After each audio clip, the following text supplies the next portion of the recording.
On Wednesday, President Obama met at the White House with law enforcement officials and civil rights leaders.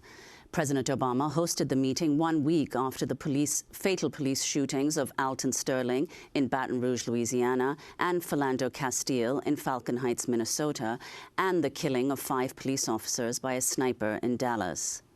The roots of the problems we saw this week date back, the guest is here.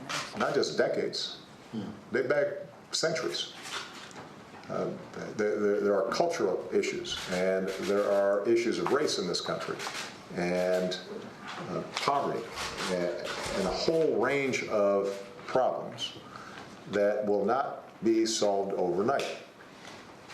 But what we can do is to set up the kinds of respectful conversations that we've had here, not just in Washington, but around the country, so that we institutionalize a process of continually getting better. While the deaths of Alton Sterling and Philando Castile made national headlines, they were not isolated incidents. According to a count by The Guardian, at least 37 people have been killed by police in the United States so far this month. That's more than the total number of people killed by police in Britain since the year 2000.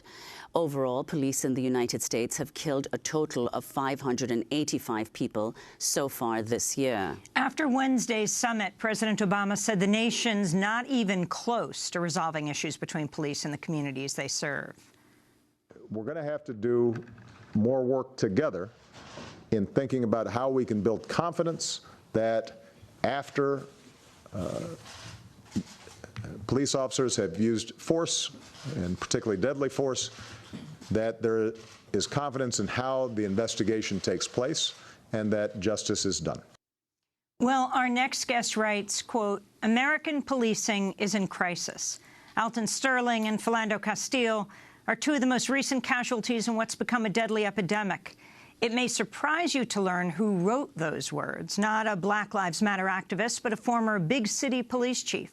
Norm Stamper is the former police chief of Seattle, Washington. He joins us now from Los Angeles, California. His new book, To Protect and to Serve, How to Fix America's Police. He recently wrote an article for Time magazine called Police Forces Belong to the People. His previous book headlined Breaking Rank, a top cop's expose of the dark side of American policing.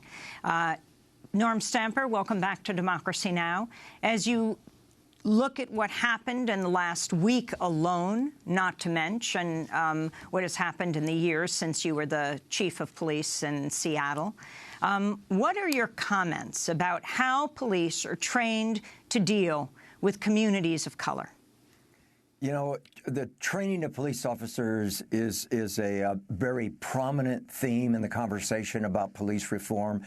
And it's, of course, very, very important. But there are much deeper and important issues as far as I'm concerned, namely those associated with the institution itself, the structure of the organization, the culture that arises out of that structure. It's paramilitary, it's bureaucratic, it insulates and isolates police officers from the communities that they are here to serve. So what would you say, Norm Stamper, are some of the systemic problems of police violence? And what do you think has led to, you referred to the paramilitary nature of the police forces now. What do you think accounts for that?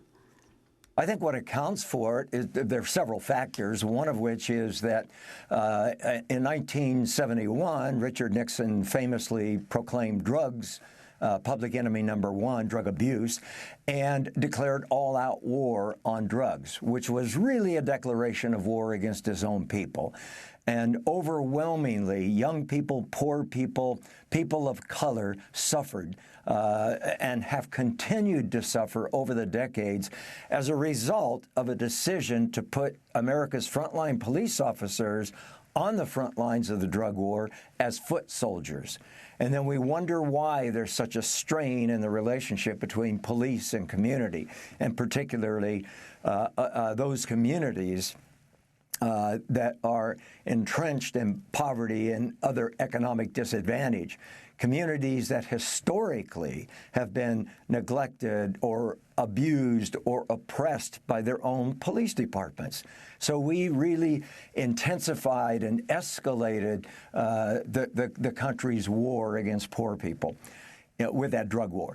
And we have spent $1.3 trillion prosecuting that war since the 1970s, incarcerated literally tens of millions. Please hear that figure, tens of millions of disproportionately young people and poor people and people of color. What do we have to show for it? Drugs are more readily available at lower prices and higher levels of potency. It's time for us to end that drug war. That began the militarization of policing, without a doubt.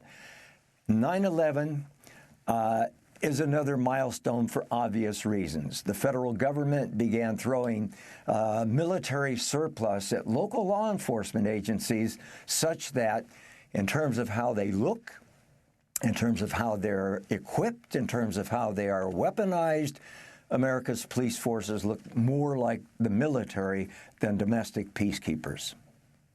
I want to turn to remarks made by the New York Police Commissioner, Bill Bratton, who was speaking Sunday on Face the Nation.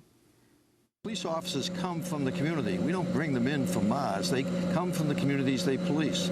And over the years, increasingly, we've had much more diversity in policing Muslim officers, increasing numbers of African-American officers, Latino officers. And that's a good thing because the community wants to see that. And that's part of the way we bridge the divide that currently exists between police and community, a divide that has been closing and a divide that we hope over time, and certainly here in New York, I can speak for our efforts here the last several years, myself and Mayor de Blasio, to not only to bridge the divide, but to close it.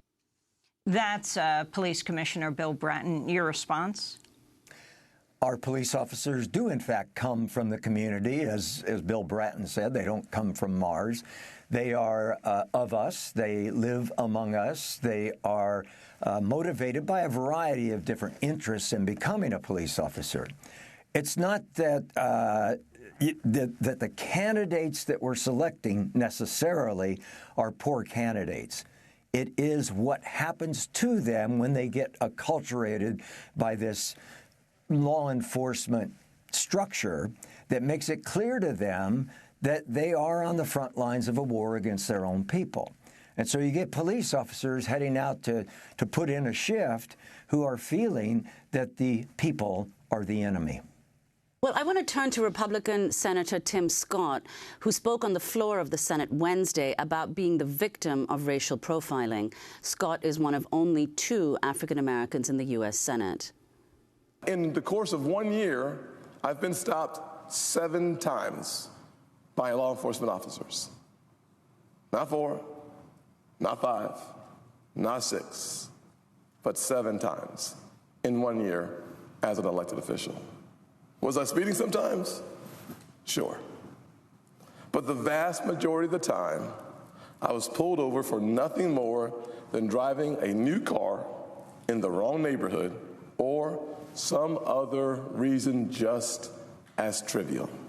That was Republican Senator Tim Scott speaking Wednesday. So, Norm Stamper, can you respond to what he said?